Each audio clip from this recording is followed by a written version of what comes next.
नमस्ते, सुप्रभात। आज 16 अप्रैल भाग्योदय फाउंडेशन की युग ऋषि विचार श्रृंखला की 1933वीं 1933 कड़ी में आपका स्वागत है। हम बदलें तो युग बदले।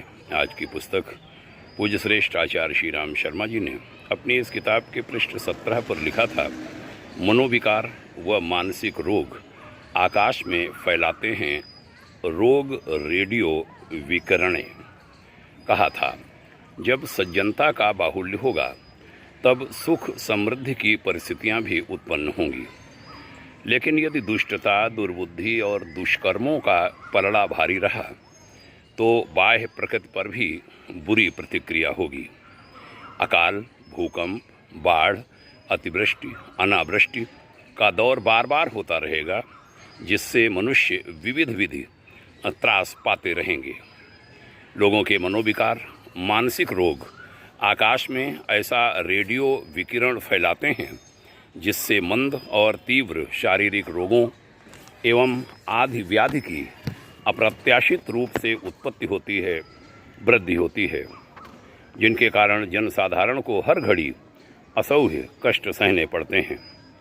कभी कभी वे रोग महामारी और सामूहिक विक्षोभ के रूप में व्यापक बनकर फूट पड़ते हैं और भारी विनाश पैदा करते हैं। अपराधों की अभिवृद्धि भी एक भयानक विपत्ति है। उनके बढ़ने से समाज में एक प्रकार से गृह युद्ध नहीं तो व्यक्ति युद्ध की परिस्थिति अवश्य पैदा हो जाती है।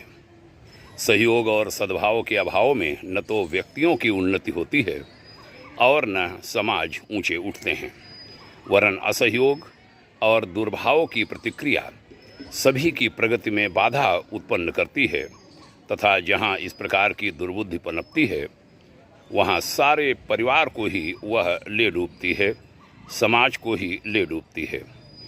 बहनों भाइयों, बड़ा सुंदर यह लेखांश हिमालय के तपस्वी ऋषि की कलम से निश्चित आपने सुना। हमें अवसर मिला प्रस्तुत करने का। ईश कृपा, साधुवाद, आपके उज्जवल भविष्य की भाग्योदय शुभकामना। ओम शांति।